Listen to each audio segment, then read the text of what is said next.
Daily, weekly और monthly राशिफल के साथ साथ ज्योतिष, वास्तु, मंत्र आदि से जुड़ी वीडियोस रेगुलरली पाने के लिए चैनल को अभी सब्सक्राइब कीजिए और बेल नोटिफिकेशन पे भी क्लिक कीजिए ताकि नई वीडियो की नोटिफिकेशन आपको समय पर मिल जाए।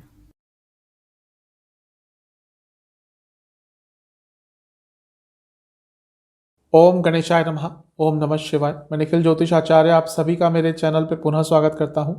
आशा करता हूं आप सभी स्वस्थ होंगे। महादेव की कृपा आप सभी पर सदैव बनी रहे। ये वीडियो कन्या राशि के लिए एक बहुत ही महत्वपूर्ण वीडियो है, क्योंकि इस वीडियो में हम बात करेंगे कि साल 2023 से जब आपकी पनौती खत्म हो रही है शनिदेव की, यानी कि जब शनि महाराज कुंभ राशि में प्रवेश कर जाएंगे और आपकी पनौती जो 2020 से चल रही थी शनि महाराज की वो खत्म होगी, तो उसका आपके जीवन में क्या प्रभाव आएगा। जैसा मैंने कहा 2020 से आपकी पनौती चल रही थी। एक्चुअली पनौती को लेकर बहुत कन्फ्यूजन है। कई लोगों के इसके बारे में पता नहीं है। कुछ लोग ढैया को ही पनौती मान लेते हैं, कुछ लोग साढ़े साथी को पनौती मान लेते हैं, कुछ लोग साढ़े साथी को ढैया भी मान लेते हैं कि ढाई ढाई वर्ष की है तो ये यही साढ़े साथी होती है। ऐसा नहीं है, तीनों अलग अलग चीज़ हैं। साढ़े साथी अलग होती है, ढैया अलग होती है, पनौती अलग होती है। साढ़े साथी जब चंद्र राशि से शनि महाराज 12वें में आते हैं उसके अगले 7.5 साल साढ़े साथी। ढैया चौथे भाव या 8वें भाव, इनमें जब गोचर करते हैं चंद्र राशि से तो होती है ढैया। और जब चंद्र राशि से पंचम में गोचर करते हैं शनि महाराज, जो आपके लिए कर रहे थे 2020 से, उसको कहते हैं पनौती। तब लगती है शनिदेव की पनौती।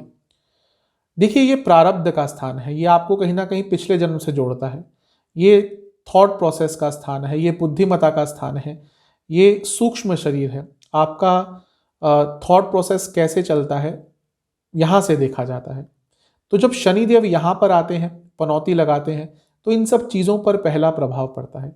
इसीलिए शनिदेव की पनौती भी बहुत कष्टकारी होती है।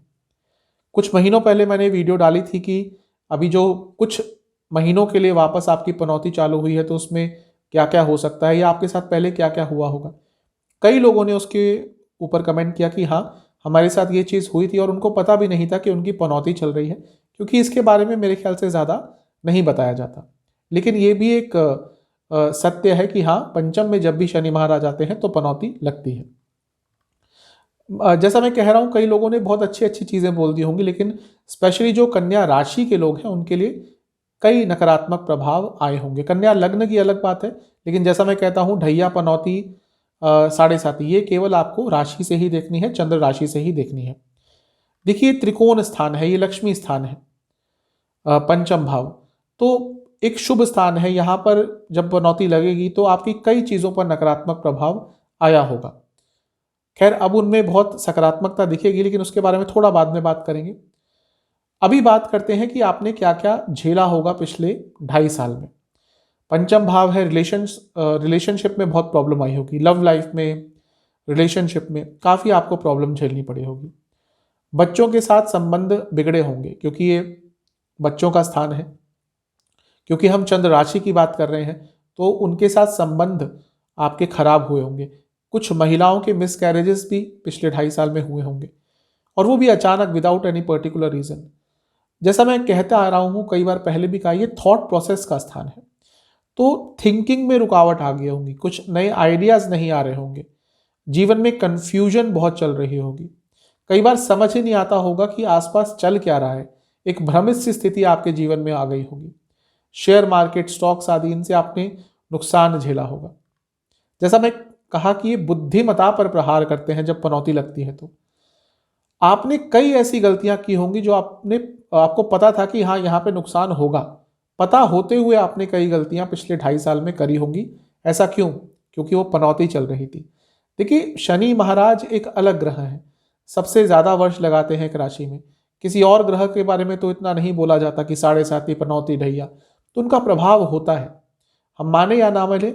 अगर, जैसा मैं पहले भी बोल चुका हूँ कि ढैया और पनौती कभी कभी ज़्यादा नेगेटिव रिजल्ट दे देती है। लोग साढ़े साथी से डरते रहते हैं, साढ़े साथी आ गई, ये हो गया, वो हो गया, लेकिन जो असली नकारात्मक प्रभाव देकर चली जाती है वो कई बार ढैया और पनौती होती है। आपके लिए तो ढैया पहले थी, फिर पनौती थी, यानी कि पिछले 5 साल ही कहीं ना कहीं आपके लिए बहुत नकारात्मक जा रहे होंगे, बहुत प्रॉब्लम्स आपको आई होंगी। प्रारब्ध का स्थान है, पिछले जन्म से कनेक्शन, एक कार्मिक कनेक्शन बैठ ही जाता है यहाँ पे। जो भी पिछले जन्म में कुछ किया था आपने, कुछ पाप किए थे, देखिए पाप हम सभी ने किए होंगे, तभी हम कलयुग में पैदा हुए हैं, तो उनको कहीं ना कहीं आपको भुगतना होगा। देखता रहता हूं मैं भी यूट्यूब पे वीडियोस, तो कई ज्योतिषी ने आप लोगों को करोड़ोंपति अरबपति बना दिया होगा, लेकिन वो पनौती का प्रभाव भूल गए। खैर यूट्यूब पे तो आए दिन ऐसी वीडियोस आती रहती है जहाँ पे आप करोड़पति अरबपति खरबपति बनते रहते हैं। मेरा काम वो नहीं है, ना ही मैं कभी वो करूंगा। मैं एक विश्लेषण देके जाऊंगा, और वही एक ज्योतिष का कार्य भी होना चाहिए।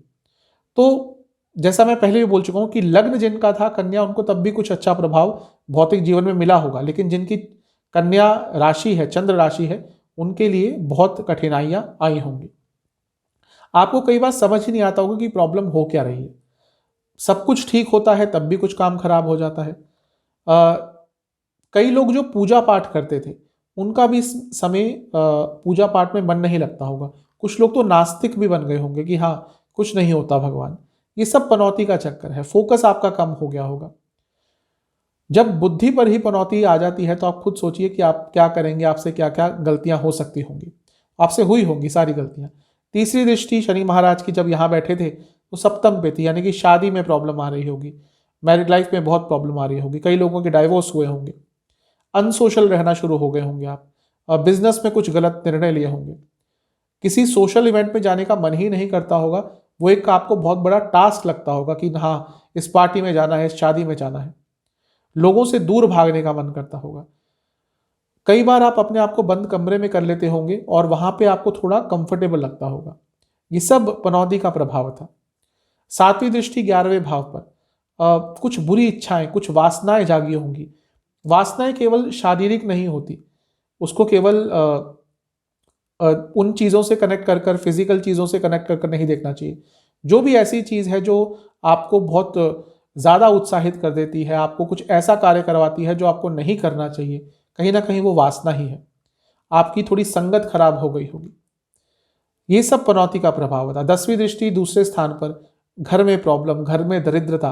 दरिद्रता का मतलब केवल गरीबी नहीं, घर में अगर लड़ाइयाँ हो रही हैं आए दिन, तो वो भी एक तरह की दरिद्रता थी। तो दरिद्रता ने भी आपको बहुत तंग किया होगा, आपकी वाणी भी बहुत कड़वी हो गई होगी। तो ये सब प्रभाव आपने अपनी पनौती में झेला होगा। अब बात करते हैं, जब पनौती आपकी खत्म हो रही है 2023 में, तो क्या प्रभाव आएगा। देखिए, जब पनौती खत्म होगी तो अचानक से ही आपको बहुत अच्छा प्रभाव देखने को मिलेगा। कारण क्या है? एक तो शनिदेव छठे भाव में जा रहे हैं, यहां पर शनिदेव अच्छा प्रभाव देते हैं। ये वो स्थान है जहां पे क्रूर ग्रह शनि, मंगल, केतु, राहु, बहुत हद तक सूर्य भी, सूर्य में थोड़ी सी प्रॉब्लम आ जाती है, लेकिन ये चारों तो बहुत अच्छा प्रभाव देते हैं। तो शनि यहाँ पे आ जाएंगे, विपरीत राजयोग बनाएंगे आपके लिए, बहुत स्ट्रांग होता है आज के टाइम के लिए। और क्योंकि हम चंद्र राशि से देख रहे हैं, जैसा मैं कह चुका हूं, मानसिकता पर पहला असर होगा। आपके कई विघ्न दूर होंगे और आपके अपने एफर्ट से दूर होंगे, बहुत एक्टिव हो जाएंगे आप। कई रुकावटें आप अपने स्किल से दूर कर लेंगे। ये रोग का स्थान है, तो कोई रोग आपका चल रहा था वो दूर हो सकता है, स्पेशली मानसिक रोग कोई चल रहा था, डिप्रेशन, ओवर थिंकिंग, एंग्जाइटी, उन सब चीज़ों में बहुत सुधार आपको देखने को मिलेगा। व्यर्थ की चिंताएं अगर ज़्यादा करते थे तो कम होंगी, लेकिन भूलना नहीं चाहिए कि कन्या राशि है तो ये तो लोग व्यर्थ की चिंताएं करते ही हैं, ओवर थिंकिंग करते ही हैं, लेकिन उसमें थोड़ा सुधार होगा। विपरीत राजयोग, जैसा मैंने बोला, बहुत इंपॉर्टेंट है आज के समय के लिए। दृढ़ बनाएगा आपको, आपकी संकल्प शक्ति को बढ़ाएगा, आपकी मानसिक शक्ति को बढ़ाएगा, और ये आज के जीवन में बहुत महत्वपूर्ण है।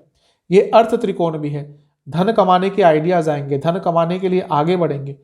जॉब छोड़ने का प्रयास कर रहे थे, बहुत समय से जॉब नहीं मिल रही थी, ये वो समय है जब आप टैक्टफुली, स्किलफुली अपनी जॉब छोड़ पाएंगे और कोई नई जॉब प्राप्त कर पाएंगे। लीगल कार्य कोई चल रहा था, लीगल केस चल रहा था, उसमें सफलता मिल सकती है, कॉम्प्रोमाइज हो सकता है, चीज़ें आगे बढ़ेंगी। वो जो अनसोशल आप बन गए थे पनौती में, उसमें भी कमी आएगी, और थोड़ा एरोगेंस भी आपके अंदर पनौती के टाइम में आ गया होगा, वो भी अब कम होना शुरू होगा। एक तरह से कंटेंटमेंट की भावना आ जाएगी कि ठीक है भाई, जो है अच्छा है, इसको और बेटर करेंगे। और ये आज के समय में बहुत महत्वपूर्ण चीज़ है। ये उपचय स्थान है, मैं कई बार बता चुका हूँ, 3, 6, 10, 11 उपचय स्थान, यही स्थान है जो व्यक्ति को जीवन में आगे लेके जाते हैं। तो आप आगे जाएंगे जीवन में, आपकी मानसिकता में बदलाव आएगा। आप खुद देखेंगे, शायद अभी से प्रभाव आना शुरू हो गया होगा। मानसिकता में आपके बदलाव आएगा, आप आगे बढ़ेंगे, पॉजिटिव इंटेंट आपका रहेगा। और कहीं ना कहीं जो भी आपके दुश्मन हैं, शारीरिक दुश्मन हो यानी कि फिजिकल एनिमीज हो जो आपको दिखते हैं, या फिर आंतरिक दुश्मन हो, हमारे अंदर भी बहुत दुश्मन होते हैं, लोभ, आलस्य, माया, वासना, ये सब आंतरिक दुश्मन है। इन सब को आप अच्छी तरह से टैकल कर लेंगे। लोगों को इस साथ कैसे आपको डील करना है, लोगों को कैसे टैकल करना है, वो आपको समझ आ जाएगा। ओवरऑल आप हर सिचुएशन को बहुत अच्छी तरह से हैंडल करने लग जाएंगे, और वही व्यक्ति आगे बढ़ता है जो अधिकतम चीज़ों में या अधिकतम सिचुएशंस को हैंडल कर लेता है। किस तरह से आपको हर चीज़ को अपने कंट्रोल में करना है वो आपको समझ आ जाएगा। जीवन में बहुत नई अपॉर्चुनिटीज आएंगी। जैसा मैंने कहा, उपचय स्थान है, बहुत महत्वपूर्ण होता है, और आपके लिए तो विपरीत राजयोग भी बन रहा है यहाँ पे। आज के समय में जो लोग आगे बढ़ते हैं, नीचे से आगे बढ़ते हैं, उनकी कुंडली में कहीं ना कहीं उपचय स्थान बहुत स्ट्रांग होते हैं, विपरीत राजयोग बहुत स्ट्रांग होता है। तो ये आपके लिए दोनों ही बन रहे हैं तो अच्छा रहेगा। नए रास्ते खुलेंगे जीवन में, नई डायरेक्शंस मिलेंगी। जो तीसरी दृष्टि है शनि महाराज की 8वें घर पे रहेगी, तो ये थोड़ा स्टेबिलिटी बढ़ाएगी। कोई नई स्किल सीख पाएंगे, कोई नई विद्या सीख पाएंगे, अपनी मेंटल और फिजिकल हेल्थ को ठीक करने का आप प्रयास करेंगे जो बहुत महत्वपूर्ण है। और कई बाधाएं आप अपने बुद्धिमत्ता से दूर कर लेंगे। अकस्मात धन लाभ के योग होंगे, और अगर इन लॉस के साथ कोई प्रॉब्लम चल रही थी वो भी इस समय ठीक हो सकती है, दूर हो सकती है। कई गूढ़ विद्याएं, कई गूढ़ रहस्य सीखने का आपका मन करेगा। मंत्र हो गया, तंत्र साधना हो गई, यंत्र साधना हो गई, किसी और तरह की कोई गूढ़ विद्या हो गई, ज्योतिष हो गया, इन सब के प्रति बहुत आपकी आस्था बढ़ेगी। 7वीं दृष्टि 12वें घर में, जो देश से बाहर जाना चाहते थे उनके लिए जीवन आगे बढ़ेगा, आपके खर्चे थोड़े कम होंगे। 12वां स्थान भोग का स्थान तो है, लेकिन कहीं ना कहीं ये मोक्ष का स्थान भी है। अब वो समय समय पर होता है कि आपकी एज कितनी है। जो व्यक्ति भोग के थ्रू गुजरता है, कहीं ना कहीं वही मोक्ष के थ्रू या मोक्ष तक पहुंच पाता है। तो अगर आपकी एज उस कैटेगरी में आ गई है कि हाँ आप अराउंड 60 हो चुके हैं, तो कहीं ना कहीं आप मोक्ष की तरफ जाना शुरू कर देंगे, अध्यात्म की तरफ जाना शुरू कर देंगे। 10वीं दृष्टि तीसरे भाव पे रहेगी, ये भी बहुत अच्छा है। देखिए, दोबारा उपचय स्थान 2 कनेक्ट हो रहे हैं। छठा भाव और तीसरा भाव दोनों उपचय स्थान है, बहुत अच्छा है ये आपके लिए। साहस बढ़ेगा, पराक्रम बढ़ेगा, उत्साह बढ़ेगा, रुकावटें बहुत दूर होंगी आपकी, और जीवन एक गति पकड़ लेगा, एक लय पकड़ लेगा, रिदम पकड़ लेगा। आपके स्किल्स इंक्रीज होंगे। तो ओवरऑल मैं कहूं, जैसे ही आपकी ये पनौती खत्म होगी शनि महाराज की, आपका जीवन फिर से एक रफ्तार पकड़ेगा और आपका जीवन आगे बढ़ने लगेगा। बहुत अच्छा दिख रहा है आपके लिए। कुछ उपाय अवश्य कर लीजिएगा। पहला उपाय, आपको 7 लगातार दिन करना है, किसी भी शनिवार से स्टार्ट करते हुए। आपको शनि मंदिर में जाकर 4 सरसों के तेल के दिए जलाने हैं, हर दिए में कुछ चावल के दाने डालने हैं, और शनि चालीसा का 4 बार पाठ करना है। मंदिर नहीं जा सकते तो घर में कीजिएगा। दूसरा उपाय, 4 मंगलवार करना है, लड्डुओं का भोग हनुमान जी को, और सुंदरकांड का 1 बार पाठ नहीं कर सकते तो सुनिएगा एक बार ध्यान लगाकर। कपड़े का दान करना है आपको पहले शनिवार या पहले मंगलवार, जब भी उपाय करेंगे। और इसके साथ ही किसी की आर्थिक रूप से मदद करनी है, किसी की भी, जिसको भी आपको लगता है कहीं डोनेट कर सकते हैं, चैरिटी कर सकते हैं। ये उपाय कर लेंगे तो ये जो आपके लिए पनौती खत्म हो रही है और दोबारा एक आपके लिए एक सकारात्मकता दिख रही है, उसमें और सुधार होगा। आशा करता हूँ कि ये वीडियो आपके काम आएगी। चैनल पर नए हैं, सब्सक्राइब कीजिए, वीडियो को लाइक कीजिए। मिलता हूँ आप सभी से अगली वीडियो में, तब तक के लिए ओम नमः शिवाय।